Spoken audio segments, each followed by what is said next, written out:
আজকে জগতে আমাদের সাধারণত মা আর আমার মা আমিনার মধ্যে কোটি কোটি পার্থক্য আছে। ধরে বলেন সুবহানাল্লাহ। কারণ আমার নবী পাক সাল্লাল্লাহু তাআলা আলাইহি ওয়াসাল্লাম যখন মা আমিনার গর্ভে এসেছিলেন, মা আমিনা জানতে পারে নাই। এখনকার মায়েদের গর্ভে যখন সন্তান আসে, ওই মা জানতে পারে তো দূরের কথা, ঠিক মতো খেতে পারে না, বমি হয়, কাক বমি হয়, পেটে গ্যাস হয়, তারপরে অম্বল হয়, কত রকম জ্বালা যন্ত্রণা হয়, প্রেশার হাই হয়, সুগার হাই হয়, আরো কত রকমের আপনার রোগ হয়ে যায়। কিন্তু ডাক্তার দেখায় স্বীকার করিয়া আমরা এখন বর্তমানে বাচ্চা নিই, যত বৈজ্ঞানিক মতে এখন চলতেছি, এই জন্য আমাদের সেটা করতে বাধ্য হতে হচ্ছে। কিন্তু আমিনা রাদিয়াল্লাহু তাআলা আনহা ইনার ব্যাপারে রাবিরা বর্ণনা করেছেন, আমিনার গর্ভে নবী এসেছে, আমার আমিনা জানতে পারে নাই। আমিনার গর্ভে যখন নবী এসেছে, আমিনার পেটটা আপনার বড় হয় নাই। আমিনাকে দেখে দেশের মানুষ, দশের মানুষ, সমাজের মানুষ বুঝতে পারতো না যে আমিনা মা হতে চলেছে। বলেন সুবহানাল্লাহ। আর এখন আমরা মায়েদেরকে দেখলে বুঝতে পারি যে এই মাটা গর্ভবতী, নাকি বলেন? কিন্তু আমিনাকে দেখে কেউ বুঝতে পারেনি যে এই আমিনা গর্ভবতী।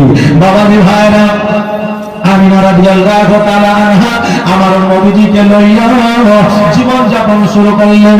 এই দিকে আপনার রাত্রি অতিবাহিত হয়ে যায়, সময় আপনার যেন আপনার অতিবাহিত হয়। আল্লাহ তাআলা ডাক দিয়া বললেন, ও জিবরিল আমিন শোনো রে, আর দেরি নয়, দেরি নয়, আমার দয়ার নবী, মায়ের নবী সাল্লাল্লাহু তাআলা আলাইহি ওয়াসাল্লামকে জগতের মধ্যে আমি পাঠাইবো। তবে আমিনা রাদিয়াল্লাহু তাআলা আমার কাছে চারজন জান্নাতি মহিলা পাঠায় দেন, তারা আমিনার খিদমত করবে। জোরে বলেন সুবহানাল্লাহ। চারজন জান্নাতি রানী আমিনার বাড়িতে এসেছিল। আমিনার বাড়িতে আসার পরে মা আমিনা রাদিয়াল্লাহু তাআলা আনহা খিদমত করেছিল। আমিনা জিজ্ঞাসা করেছিল, তোমরা কে গো, কোথা থেকে এসেছো, তোমাদের পরিচয়টা কি, আজকে আমার কাছে কেন এসেছো? আমি তো জীবনে কোনোদিন কারো কাছে যাই না, কারো কাছে বসি না, কারোর সঙ্গে গল্প করি না, কারোর সঙ্গে আমার মনের কথা খুলে বলি না, অতএব তুমি হাজির হয়েছো, তোমরা কোথা থেকে? ওই মহিলা বলল, আমিনা তুমি চিন্তা করো না রে মা, আমাদেরকে আল্লাহ তাআলা পাঠিয়েছ তোমার সেবার জন্য, তোমার খিদমতের জন্য। কেন না, একজন মা যখন গর্ভধারিণী হয়, একজন মায়ের গর্ভে যখন সন্তান থাকে, ওই মায়ের কত না কষ্ট হয়, কত না যন্ত্রণা হয়, শুয়ে থাকতে পারে না, বসে থাকতে পারে না, ওই মা যেন খেতে পারে না, ওই মা যেন আরামে একটু ঘুমাতে পারে না। ওরে বাবা, আজকে তোমার জন্য তোমার মা কত না কষ্ট করেছে, আজকে তোমার মা আজকে তোমার জন্য কত জিনিস বিলীন করে দিয়েছে। এখন বর্তমানে অনেক যুবক বলে, মা গো, আমাকে তুমি শুধুমাত্র জন্ম দিয়েছ, আমার জন্য তুমি কি করেছ? এই যুবক তোমাকে বলে যা, তোমার মা 10 মাস 10 দিন যে গর্ভে রেখেছে, তোমার মা যে কষ্ট পেয়েছে, তার মধ্যে একটা দিনের মান তুমি দিতে পারবে না। 10 মাস 10 দিনের দূরের কথা, একটা দিনের তুমি উপার্জন করে, সারা জীবন উপার্জন করে তার মান তুমি দিতে পারবে না। তোমার জন্য তোমার মা কত কষ্ট করেছে, প্রাণকে বাজিয়ে রেখে দিয়েছে। একজন মা যখন সন্তান প্রসব করতে যায়, ওই মা, আপনার অনেক মা ইন্তেকাল করে সন্তান প্রসবের সময়, আজকে ওই জায়গায় মৃত্যু ভয় আছে, তবুও মায়েরা কত দিলদার, মায়েদেরকে আমার আল্লাহ তাআলা কত বড় নিয়ামত করেছে। এখনো পর্যন্ত কোন মা বলে নাই আমি সন্তানের মা হতে চাই না। বলেছে কোন মা যে আমি সন্তানের মা হতে চাই না? ওই মা কিন্তু জানে যে সন্তান প্রসব করতে গিয়ে আমার মৃত্যু হতে পারে, তবুও সন্তান নেওয়ার জন্য মায়েরা আমার ইচ্ছুক। আর যে মায়েদের সন্তান হয় না, সেই মায়েরা আজকে কত দোয়া প্রার্থনা, কত দোয়া তাবিজ, কত মাজার, কত ডাক্তার ফাক্তার দেখিয়ে একাকার করে দিয়েছে, নাকি বলে? হ্যাঁ, তা আমার মায়েদেরকে আল্লাহর তরফ থেকে আল্লাহ নিয়ামত করে পাঠিয়েছে। এই মায়েদের সম্মান করো, ইজ্জত করো, কারণ এই মায়েদের সম্মান ইজ্জত আমার আল্লাহ বাড়িয়ে দিয়েছে। সুবহানাল্লাহ। আমার মা আমিনা রাদিয়াল্লাহু তাআলা আনহা বললেন, আমার কি সেবা যত্ন তোমরা করবে? বললে, শোনো, আজকে তোমার পাখানা আমি টিপে দেবো, আজকে তোমার মাথা টিপে দেবো, তোমার পানি এনে দেবো, তোমার রান্না বান্না করে দেবো, যেটা প্রয়োজন সেটাই আমরা করে দিব, শুধুমাত্র তুমি হুকুম করবে, শুধুমাত্র তুমি আদেশ করবে, আমরা তোমার সমস্ত কথা পাইটো পাই ভাবে পালন করব। আজকে একজন আমিনা রাদিয়াল্লাহু তাআলা আনহা যে জীবনে আমার নবীর কারণে কষ্ট পায় না, আমার মা আমিনা কোনোদিন শুইতে অসুবিধা হয় নাই, আমার মা আমিনা জীবনে কোনোদিন ঘুমাতে অসুবিধা হয় না, খাওয়া দাওয়া করতে অসুবিধা হয় না, সন্তান প্রসব করতে কোনো অসুবিধা হয় না। আজকে ওই আমিনার জন্য আমার আল্লাহ চারজন মহিলাকে সেবার জন্য বাধা দিল।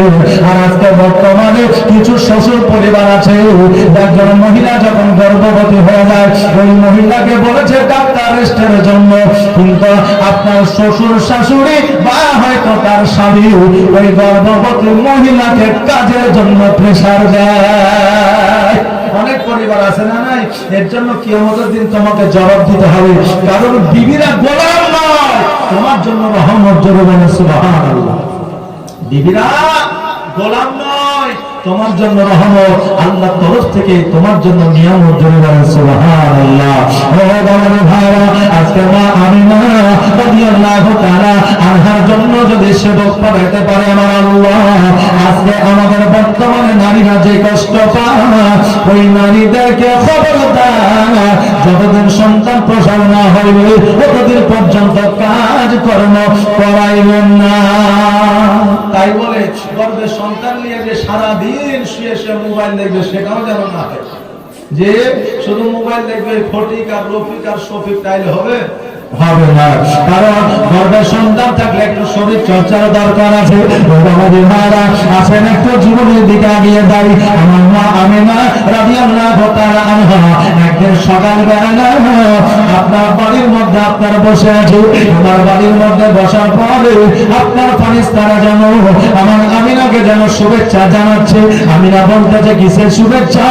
বলে আমার দয়ার নবী মায়ের নবী সাল্লাল্লাহু তাআলা আলাইহি ওয়াসাল্লাম জগতের মধ্যে আবির্ভাব ঘটাবে, আমার নবী জগতের মধ্যে আসবে।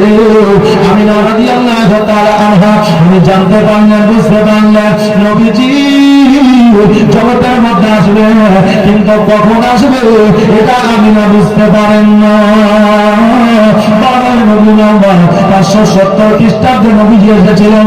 তার আগে রাত্রি বলেছিল আল্লাহ গো আজকে নবীকে আমার বুকে পাঠায় দাও, আজকে আমি রাত্রি আমার শান সহকার হয়ে যাবো।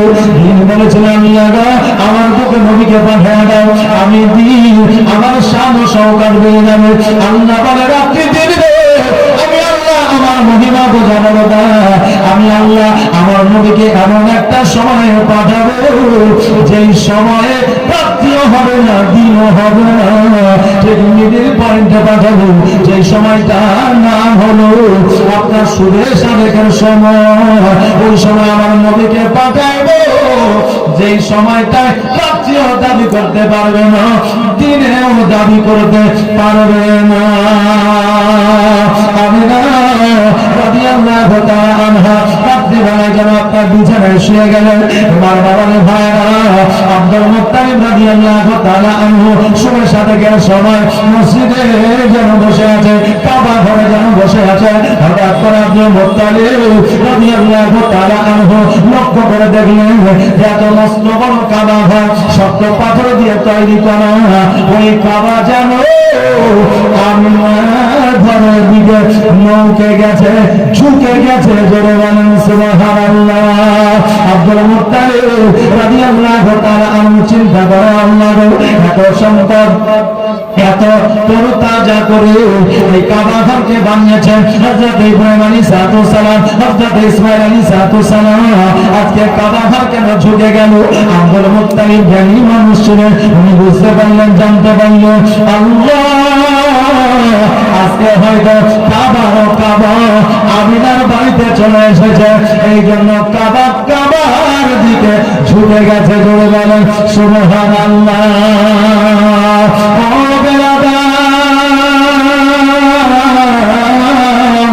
আমার আব্দুল মুত্তালিব রাদিয়াল্লাহু তাআলা আনহু উনি যেন আপনার দ্রুত থেকে আমিনার বাড়ির দিকে চলতে আরম্ভ করলো।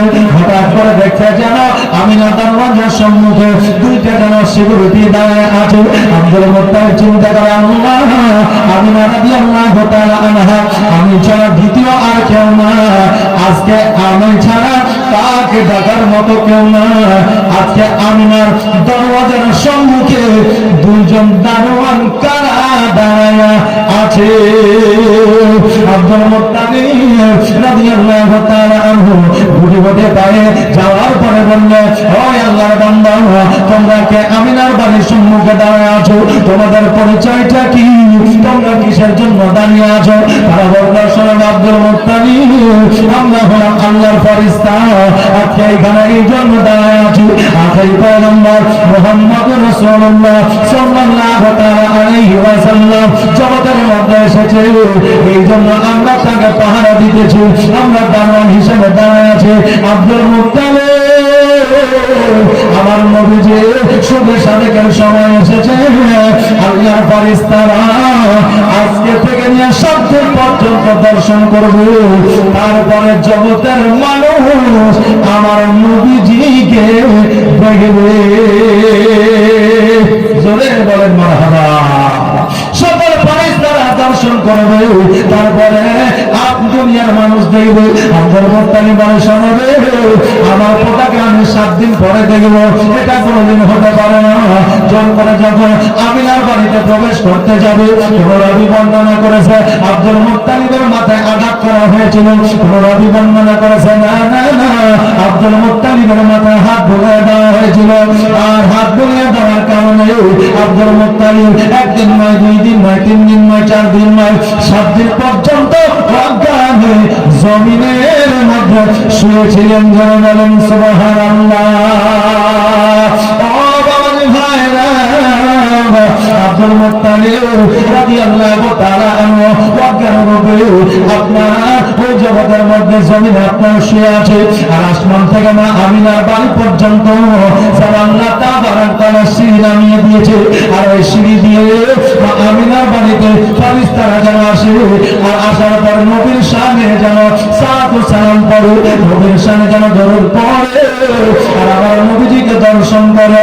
হ্যাঁ বাবাজি ভাইরা, আজকে আমরা মুসলমান বাড়ি হলাম বলি, যখন আমরা জুলুস বের করি, আজকে আপনাদের বন্দিরা বলে, আহলে হাদিসরা বলে, আজকে ইহুদির দলের লোকেরা বলে, এই জুলুস জীবনে কোনোদিন শরীয়ত মতে বাহির করা জায়েজ না।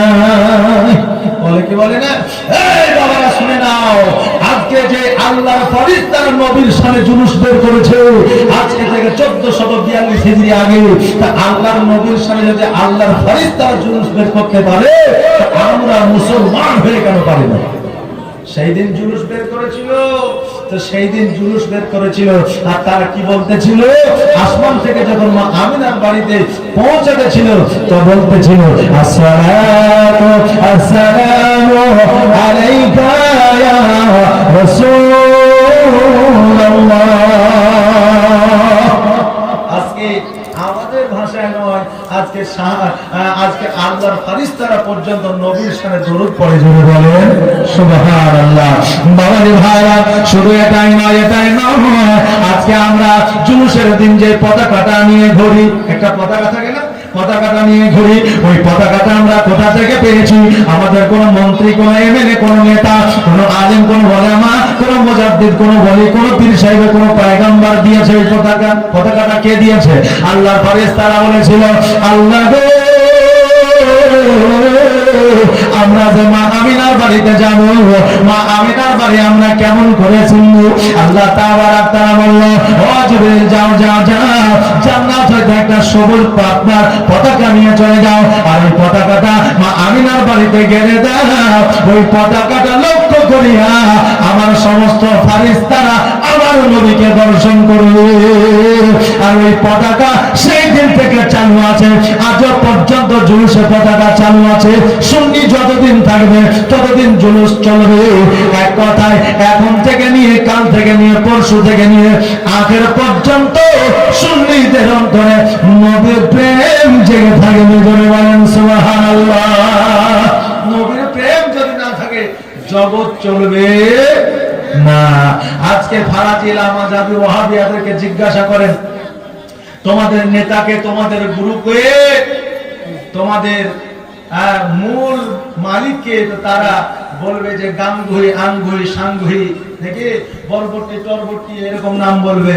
কিন্তু যখন সুন্নিদের জিজ্ঞাসা করবে তোমাদের গুরুর নাম কি, তোমাদের কি বলে, তোমাদের যে মাযহাব, সে মাযহাবের নাম কি, তা আমরা ডাইরেক্ট সুন্নিরা আমার আকা মাওলা জনাবে মুহাম্মদ রাসূলুল্লাহ সাল্লাল্লাহু তাআলা আলাইহি ওয়াসাল্লামের নাম নিই, কারণ আমার নবীর যে দল আমাদেরও সেই দল। জোরে বলেন সুবহানাল্লাহ। আর আজকে যত দল আছে তারা নতুন দল তৈরি করেছে। আগে দেওবন্দি ছিল না, ফারাদি ছিল না, লামাযহাবি ছিল না, শিয়া ছিল না, আগে থেকে সুন্নি ছিল, আহলে বায়াত ছিল, আওলাদে রাসূল ছিল। এখনো পর্যন্ত এই সুন্নি আহলে বায়াত আছে, কিয়ামত পর্যন্ত থাকবে। জোরে বলেন সুবহানাল্লাহ। বাপজি ভাইরা, আজকে আমাদের যখন প্রোগ্রাম নিতে হয় তখন আমাদেরকে অনেক সময় ভেবেচিন্তে নিতে হয়। কারণ হইলো আজকে জীবনী জুলুস জালসা অনেকেই করে, কিন্তু কিয়াম সালাম অনেকে করে না। আর কে করছে আর কে করছে না দেখে লাভ নাই। আমি যেখানে যাই কিয়াম কিন্তু করি, তোমরা করো আর না করো তাতে কোনো যায় আসে না। তবে বাপজি ভাইরা, বেশ কিছু জায়গায় আমি পড়ে গিয়েছিলাম, দাওয়াত নিয়েছি। আমরা সুন্নি বক্তা, জানে তো সবাই যারা সুন্নি বক্তা, এদের কালার দেখলে বোঝা যায় যে এরা সুন্নি। এদের আপনার মুখে নুরানি চেহারা থাকে। আর যারা দেখবেন ওয়াহাবি লামাযহাবি, তারা বিটি ছেলের মতো একটা কাপড় দিয়ে দিয়েছে যে দাদির চাইতেও তারাকে বুঝে লাগে। যে যেমন আছে তেমনই থাক। এখন আমরা মুসলমান, আমাদেরকে নিয়ে আমাদের এই নিয়ে ভাবার আর সময় নাই, এই নিয়ে ভাবলে হবে না। তবে জীবনী যখন শুনবেন, তো জীবনী শুনলে নবী পাক সাল্লাল্লাহু আলাইহি ওয়াসাল্লামের আকীদা থাকবে। তো জীবনী শোনার পরে ওই আকীদায় আসুন, জীবনটাকে পরিবর্তন করুন। আল্লাহ যেন সেই তৌফিক দান করে সকল বলে আমিন সুম্মা আমিন। জুলুস বাবা এখন না, ওই 1442 সালে আগে থেকে আল্লাহর ফারিস্তারা জুলুস মানিয়েছে। তার জন্য আমরা সুন্নি মাযহাবের লোক, আমরা জুলুস মানাই। জোরে বলেন সুবহানাল্লাহ। ও বাবাজি ভাইরা, একদিন, 2 দিন, 3 দিন, 4 দিন, 5 দিন, 7 দিন অতিবাহিত হয়ে গেল। এইদিকে হযরত আব্দুল মুত্তালিব রাদিয়াল্লাহু তাআলা আনহু যেন আপনার জ্ঞান ফিরল। এবার গোটে গোটে পায়ে আমিনার বাড়িতে যেন প্রবেশ করলেন। আমিনার বাড়িতে প্রবেশ করার পরে আব্দুল মুত্তালিব বলতেছে, ও মা আমিনা, দাও দাও দাও, মুহাম্মদকে একবার আমার কোলে উঠে দাও। আমি একবার কোলে লইয়া আমি আব্দুল্লাহর কথা ভুলে যেতে চাই। আমিনা,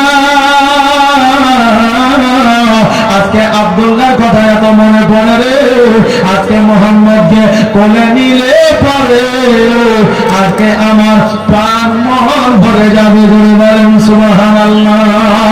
আমিনা বলতেছে, আব্বা আজকে এতদিন পরে আপনি কেন আসলেন? আজকে দয়ার নবী, মায়ার নবী সাল্লাল্লাহু তাআলা আলাইহি ওয়াসাল্লামের এক সপ্তাহ হয়ে গেল, আপনি এত দেরি করে কেন আসলেন? আব্দুল মুত্তালিব বলে, আমি আসার চেষ্টা আগেই করেছিলাম, কিন্তু আল্লাহর ফেরেশতারা আমাকে তোমার কাছে আসতে দেয় না।